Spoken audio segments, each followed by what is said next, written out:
Saudara, Maluku Bicara menyapa Anda. Beragam peristiwa yang terjadi di seputar Maluku yang layak diperbincangkan dan diketahui publik. Maluku Bicara bersama saya, Edwin Lohenapesi.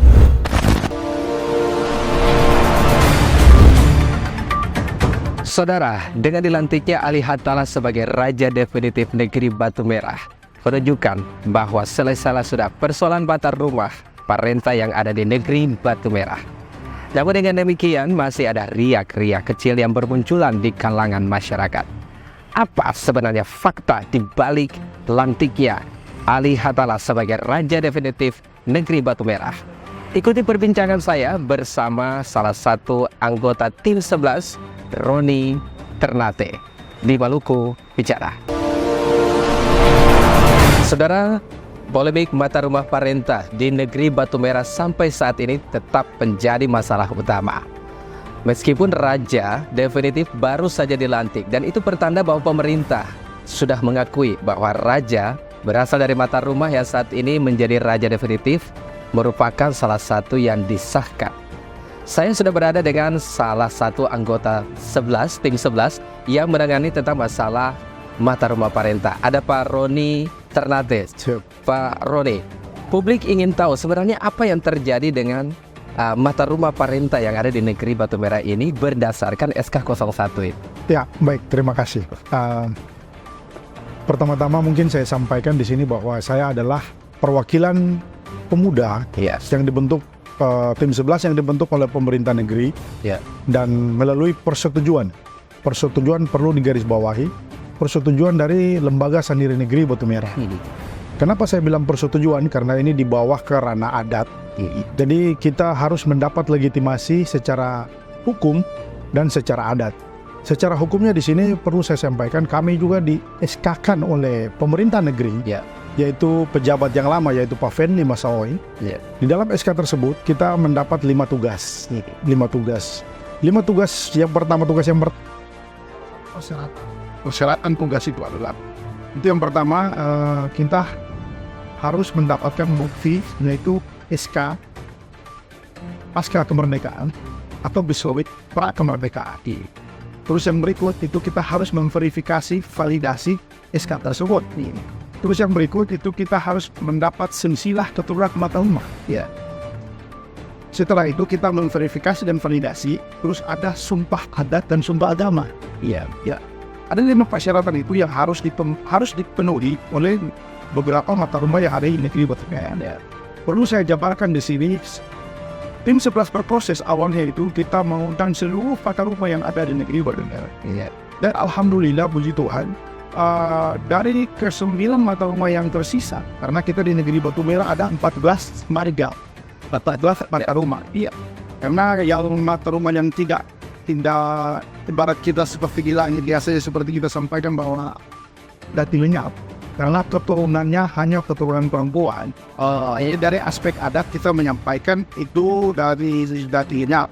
Tapi kalau dari unsur agama Islamnya dianut pada Negeri Batu Merah, itu tetap kita memakai puting faid. Artinya perempuan juga mendapat ahli waris sesuai dengan ketentuan di Al-Quran kan surat An-Nisa. Jadi perlu saya jelaskan di sini bahwa dari ke-9 mata rumah itu hanya 5 mata rumah yang masih mengklaim. 4 mata rumah telah membuat surat pernyataan bahwa dia bukan mata rumah parenta dan tidak berhak.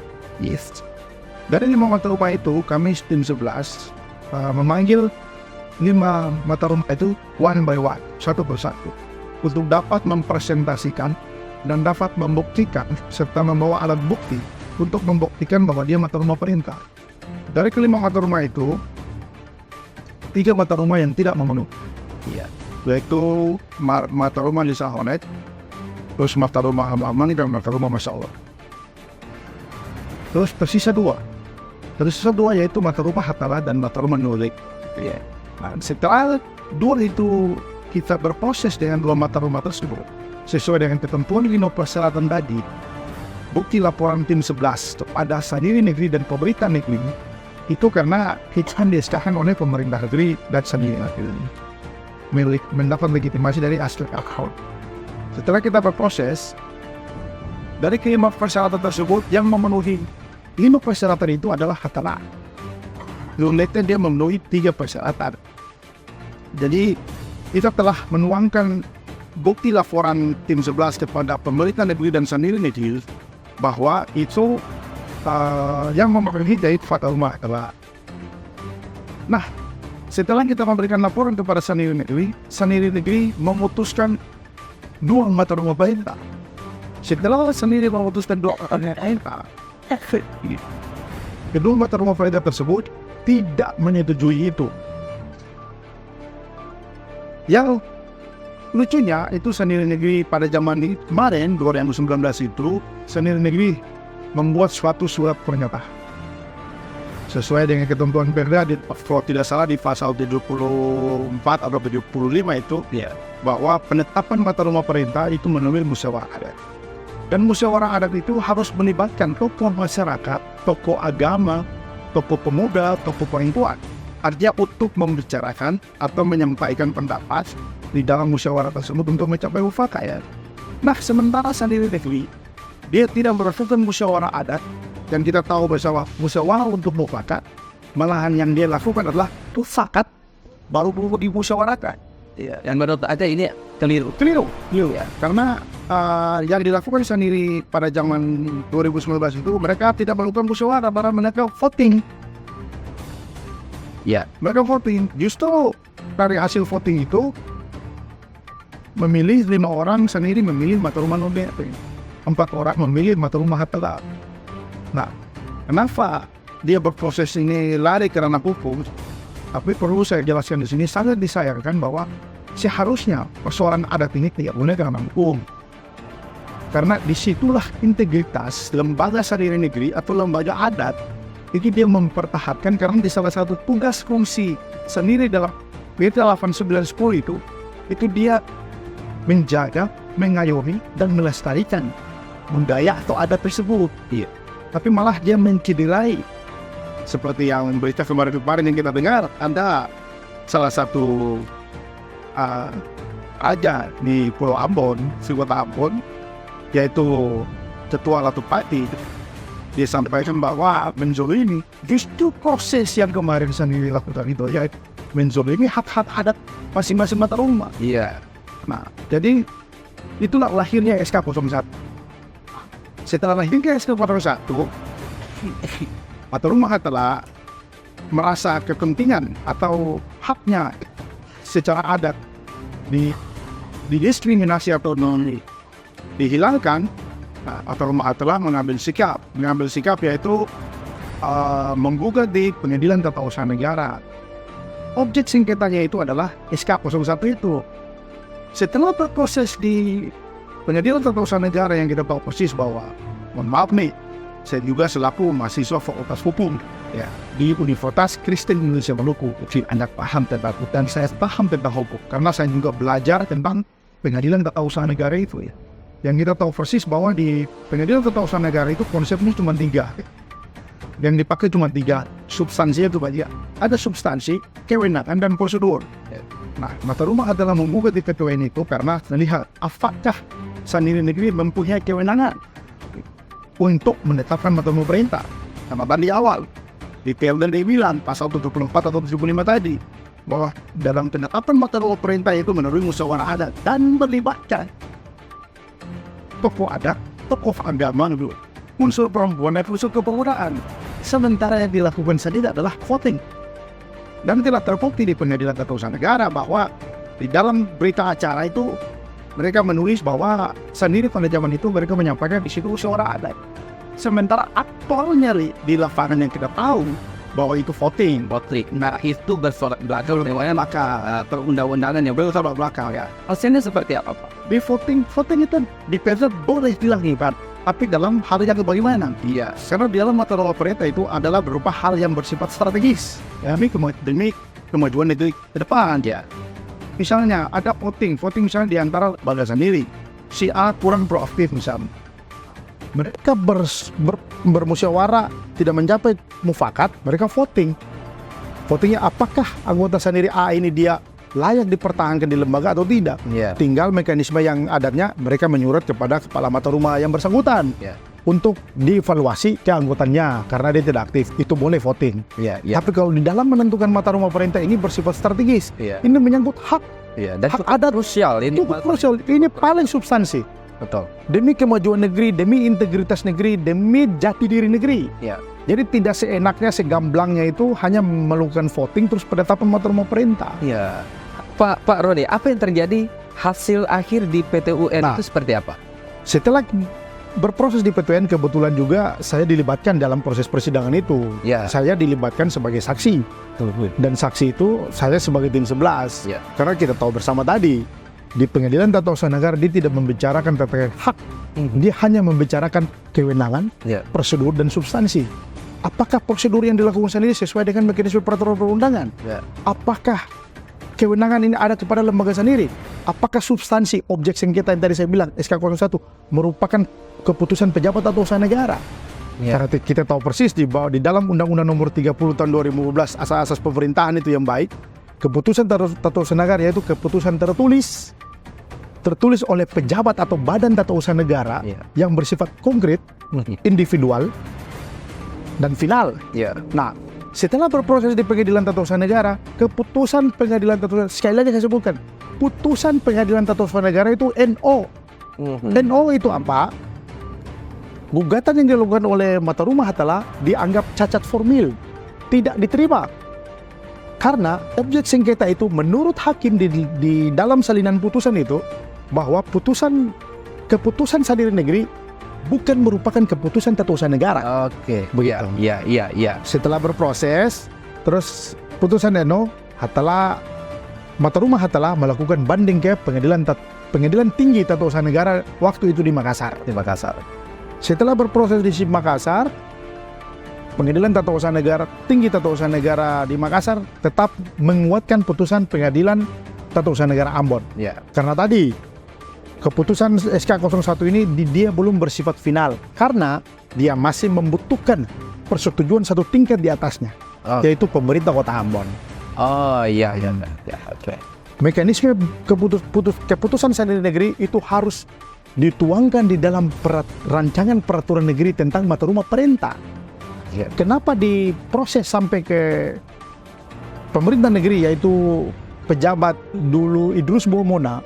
Kenapa dia tidak mau menandatangani pernek tersebut untuk diproses lanjut ke pemerintah kota? Kenapa? Karena dia tahu persis putusan tata usaha negara itu dia bersifat NO, dan putusan NO itu dia tidak bersifat eksekutorial. Iya. Artinya dia tidak bersifat mengeksekusi. Itu hanya dikembalikan kepada negeri untuk berproses lagi karena belum bersifat final tadi. Iya. Nah, itu dari aspek hukumnya. Lalu isu yang berkembang bahwa keputusan hasil dari PT UN itu kenapa pemerintah tidak melakukan pelantikan terhadap mata rumah Nurlete tadi? Ya, karena pemerintah kota dalam hal ini dia tidak bisa menindaklanjuti SK01 itu. Iya. Sesuai dengan ketentuan peraturan daerah Kota Ambon 8910 tahun 2017, itu dia hanya menindaklanjuti peraturan negeri tadi. Setuju. Ya. Nah, kenapa pemerintah negeri tidak mau menindaklanjuti SK01 itu? Ya karena itu tadi, putusan Pengadilan Tata Usaha Negara itu dia tidak memerintahkan untuk segera lanjutkan putusan tersebut. Iya. Karena putusannya NO tadi tidak diterima. Gugatan Hatala cacat formil. Kenapa cacat formil? Sekali lagi saya ulang. Kenapa cacat formil? Karena SK01 itu yang dikeluarkan oleh Sandiri Negeri, Pengadilan Tata Usaha Negara itu menganggap lembaga Sandiri Negeri bukan merupakan pejabat tata usaha negara atau badan tata usaha negara. Oke. Ya. Ya, sehingga dianggap cacat. Dia cacat ya. Karena harus mendapatkan satu tingkat lagi persetujuan di atasnya. Jika pemerintah kota sudah mengeluarkan SK kepada SK01 itu ditindaklanjuti dalam perda dan SK muncul dari pemerintah kota, baru itu dikatakan pejabat tata usaha negara. Karena wali kota adalah pejabat tata usaha negara atau badan tata usaha negara. Iya. Lembaga sendiri bukan pejabat tata usaha negara. Iya. Makanya putusannya NO, belum bisa ditindaklanjuti. Iya. Begitu kira-kira. Wah, ini menarik. Maluku Bicara hari ini saya cukup senang berhadapan dengan Bapak Pak Roni Ternate sebagai tim 11. Siap. Ini menarik sekali sehingga publik juga menyadari bahwa persoalan-persoalan mata rumah di Batu Merah ini ternyata seperti ini Iya. sampai ke ranah hukum. Ya. Boleh tahu tingkat lanjutnya seperti apa nih setelah dari PT UN? Ya, setelah yang tadi saya bilang, di PT UN kan dia hanya 3, yaitu substansi, kewenangan, dan prosedur. Ya. Setelah Mata Rumah Hatala melakukan upaya hukum di PT UN Ya. dan cacat formil tadi, Ya. NO tadi, Mata Rumah Hatala melakukan tindakan mengenai hak, yaitu menggugat di pengadilan tinggi, Ya. pengadilan negeri Ambon, Ya. untuk membicarakan hak. Nah, di situ pun dia berproses di pengadilan negeri itu segala bukti, alat bukti, hak mata rumah, silsilah pun segala itu dikeluarkan, dibuktikan di pengadilan. Oke. Nah, kebetulan waktu kemarin saya di tim 11 juga, saya juga sempat ke Jakarta. Ya. Saya ke Kementerian Agama Republik Indonesia. Ini perlu catat agar publik tahu bahwa saya ke Kementerian Agama Republik Indonesia itu, saya mendapat dokumen itu ya, pembangunan Masjid Agung An-Nur Negeri Batu Merah itu tahun 1575 oleh Ibrahim Safari Hatala. Dan di situ ditulis dengan terang benderang bahwa beliau adalah Raja Batu Merah pada saat itu. Dokumen itu. Dokumen itu. Dan Anda memiliki itu? Memiliki itu. Oke. Menarik, menarik. Setelah Ibrahim Safari Hatala, anaknya bernama Hasan Hatala itu memerintah di tahun 1605. Tercatat di Kementerian Agama bahwa 1605 itu dipugar oleh Hasan Hatala yang merupakan turunan dari secara genealogis dari Ibrahim Safari Hatala dan menjabat sebagai raja juga pada tahun 1605. Itu dokumen yang saya dapat. Ya, ya. Berikutnya sampai kepada turunannya juga bernama Abdurrahman Hatala tahun 1805. Karena Abdurrahman Hatala juga memugar masjid tersebut dan tercatat di Kementerian Agama Republik Indonesia. Yang jadi pertanyaan, di antara 1575, 1605 bahkan loncat ke 1805, 17.700 ini siapa yang memerintah? Iya. Nah, Iya. pada saat saya itu saya langsung tindak lanjut juga ke Arsip Nasional Republik Indonesia. Saya ke Arsip Nasional Republik Indonesia, saya mendapat salah satu dokumen juga, yaitu Pati Asafi Masaoui. Dia menandatangani pembayaran blasten pajak kepada Belanda. Itu dia atas nama Raja Negeri Batu Merah. Itu Pati Asafi Masaoui. Dan saya juga mendapat dokumen buku warna biru, itu tebalnya segini. Di situ judulnya Maluku Tengah Tempo Dulu. Nah, dokumen situ dia menceritakan bahwa Raja Kuaos di Seram itu anaknya mau mengangkat cucunya menjadi raja. Tapi masyarakat adat itu menolak karena masyarakat adat itu menganggap bahwa anak ini turunan perempuan. Dia menyuratlah kepada Gubernur Jenderal Hindia Belanda pada saat itu. Kurang tidak salah itu tanggal 22 Mei tahun 1814. Dia menyurat kepada Gubernur Jenderal Hindia Belanda di Ambon. Ya. Di situ dia menceritakan bahwa jika publik ingin tahu dan lihat, bisa datang ke saya akan tunjukkan semuanya. Ya. Di situ dia menyampaikan bahwa Tuanku yang mulia, Gubernur Jenderal Hindia Belanda, berkenan saya mau mengangkat cucu saya menjadi Raja Kuaos. Karena cucu saya adalah putra bangsawan. Oke. Yaitu anak dari Raja di Jasirah Lei Timur, yaitu Abdul Kahar Hatala di negeri Batu Merah. Itu merupakan bukti otentik yang diakui oleh negara. Nah, setelah Abdul Kahar selesai, naik lagi ke Abdurrahman. Kan biasa kita punya budaya Maluku kan kita punya opa punya nama, kita punya oyang punya nama. Hampir berlaku di semua. Hampir berlaku semua tempat di negeri raja-raja. Nah, Abdurrahman lagi. Dan Abdurrahman itu saya mendapat dokumen melalui surat kabar di Surabaya. Saya juga punya. Di situ dia menerangkan Raja Negeri Batu Merah Abdurrahman Hatala. Saya combine dengan dokumen yang arsip, Ya. cocok. Nah, setelah selesai juga baru Nurlete memerintah. Oke. Nah, dan Nurlete memerintah ini juga ada surat yang saya dapat di Arsip Nasional Republik Indonesia juga. Di situ diterangkan bahwa dia menulis juga kepada Gubernur Jenderal Hindia Belanda. Dia meminta begini, kepada Tuanku yang mulia, berkenan saya selaku kepala SOA tertua di negeri Batu Merah, kuserahkan pemerintahanku kepada Ismail Nurleti sama Ismail Laating karena saya mau kerja haji ke Tanah Mekah. Saya dapat dokumennya itu di Arsip Nasional Republik Indonesia. Surat itulah cikal bakal peralihan Raja Hattelah ke Nurlete. Oke. Dan ada bisloidnya.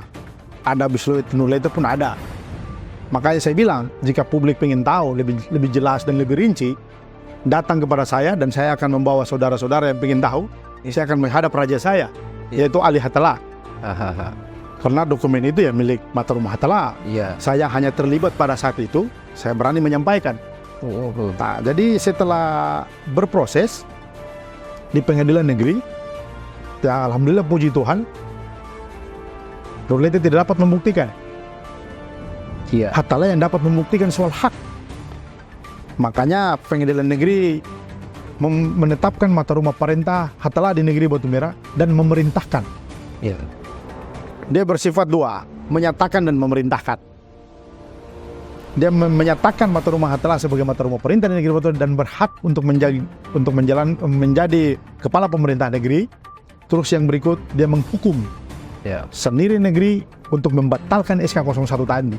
Iya. Dan memberikan SK yang baru dan dituangkan Mata Rumah Perintah Hattelah sebagai Mata Rumah Perintah di negeri Batu Merah. Oke. Dengan sendirinya SK 01 gugur. Ya. Jadi SK 01 itu tidak mempunyai kekuatan hukum yang mengikat dan batal demi hukum. Ya, oke. Ini yang berkembang di publik bahwa SK 01 itu cukup kuat. Ternyata dari hasil penjelasan Pak Roni sebagai tim 11 yang mengetahui persis tentang proses Mata Rumah Parenta yang sementara berpolemik ini, dengan bukti-bukti yang tadi Anda ceritakan, publik menjadi paham tentang hal itu. Nah, proses dari pengadilan negeri berdasarkan apakah pemerintah Kota Ambon melantik raja definitif sekarang ini? Jadi setelah berproses di pengadilan negeri, pihak Mata Rumah Nurlete kan ada diberikan ruang untuk melakukan upaya hukum banding. Mereka banding ke pengadilan tinggi. Setelah banding, putusan pengadilan tinggi menguatkan putusan pengadilan negeri. Berarti selesai. Setelah pengadilan tinggi selesai, upaya hukum juga diberikan. Diberikan ruang. Karena ketentuan hukum kan ada. Diberikan ruang, mereka juga mengambil upaya hukum tersebut melalui Mahkamah Agung, yaitu kasasi. Dan kasasi pun selesai. Perlu saya tegaskan di sini juga kepada saya punya Ketua Latupati artinya perlu saya jelaskan. Artinya mohon maaf sebelumnya, jika tidak tahu soal asal-usul negeri Batu Merah, kalau istilah ketong orang Batu Merah bilang, jika saya tahu tali poro Batu Merah, jangan berbicara. Nah, Anda mau memberikan statement apa tentang? Saya hanya mengingatkan kepada Ketua Latupati agar yang Anda katakan di beberapa waktu lalu di media, Anda menyampaikan Anda turun ke Batu Merah, Anda ketemu dengan Kepala SOA, Anda ketemu dengan tokoh-tokoh adat, tokoh pemuda. Kapan yang saya tanya itu? Karena selama saya selaku tim 11 berproses, tidak pernah ada namanya Latupati terlibat. Ketua Majelis Latupati. Iya, Ketua Majelis Latupati tidak terlibat. Makanya saya sampaikan, ya jangan melakukan pembohongan publik dan pembodohan publik. Kenapa saya bilang pembodohan? Karena begini, karena ada salah satu statement yang saya dengar dari beliau menyampaikan bahwa seharusnya putusan Mahkamah Agung kasasi ini jangan dieksekusi dulu karena ada upaya hukum PK dari Mata Rumah Nurlete. Nah, perlu saya jelaskan di sini. Karena tadi saya bilang, saya merupakan mahasiswa Fakultas Hukum di UKIM, karena sesuai dengan ketentuan pasal 66 ayat 2 nomor 14 tahun 1985 tentang Mahkamah Agung, sebagaimana telah diubah dengan Undang-Undang nomor 5 tahun 2004, itu ditentukan bahwa permohonan peninjauan kembali tidak menangguhkan atau menghentikan pelaksanaan putusan pengadilan. Nah, yang tadi saya bilang, janganlah kita melakukan pembodohan publik. Marilah kita memberikan edukasi pemahaman hukum kepada masyarakat adat tentunya. Kenapa saya bilang harus masyarakat adat? Karena sesuai dengan ketentuan pasal 18B ayat 2 di Undang-Undang Dasar menyatakan bahwa negara mengakui dan menjamin kesatuan masyarakat umum adat. Narasi di bawah itu jangan lupa dibacakan. Karena di situ dibilang bahwa selama tidak bertentangan dengan peraturan perundang-undangan, dengan hukum positif sekarang. Karena negara juga melahirkan suatu aturan, dia tidak mungkin mendiskriminasi adat. Dia membuka ruang seluas-luasnya. Bahkan menghormati dan menjaga budaya-budaya atau budaya-budaya di negeri masing-masing. Iya. Dia menjaga. Ya. Nah, selama ini yang saya lihat dari implementasi dari pasal tersebut, yaitu pemerintah Kota Ambon, Iya. saya sangat mengapresiasi pemerintah Kota Ambon, DPRD Kota Ambon dalam hal ini Pak Bodowin Watimena selaku pejabat wali kota, Pak Jafri Tautu selaku ketua komisi 1. Mereka sangat paham soal hukum, soal adat, paham. Bahkan pemerintah kota tidak pernah mengintervensi. Iya. Soal kita mau menentukan mata rumah siapa, mereka tidak pernah intervensi. Bahkan diberikan ruang seluas-luasnya untuk kita membahas dan kita bermusyawarah. Bahkan setelah pelantikan kemarin, kita punya pengukuhan adat dan pelantikan secara pemerintahan oleh Bapak Bodowin Watimena, itu beliau menyampaikan kepada raja saya, Iya. Bapak Raja, ingat satu hal yang perlu saya sampaikan, Anda raja ini bukan hanya raja sekelompok, Anda ini raja negeri Batu Merah. Jadi raja punya tugas pertama itu komunikasikan dengan seluruh masyarakat negeri Batu Merah, yang tentunya dengan pihak Nurlete juga. Iya. Begitu. Betul. Artinya merangkul. Merangkul. Karena proses kemarin ya wajar lah, dinamika atau yang disampaikan oleh ketua komisi ya bunga-bunga rampah lah. Iya, benar. Ya kan? Ya itu biasa lah. Berbeda pendapat, berbeda pilihan itu wajar. Nah, tapi saya juga sangat mengapresiasi saya punya raja, karena beliau dengan tenang menghadapi dengan senyuman. Ya, dan saya pasti yakin, saya yakin dengan kepemimpinan beliau pada saat ini ke depan, insya Allah Batu Merah akan maju dan menuju negeri yang baldatun toibatin warabun gafor. Artinya negeri yang begitu makmur untuk kepentingan negeri, masyarakat, dan seluruh umat manusia. Karena di Batu Merah juga kita tahu bersama bahwa bukan hanya komunitas muslim saja. Ada kita punya saudara Katolik di Goa di Ahurum. Iya. Ini luar biasa, ini menarik. Saya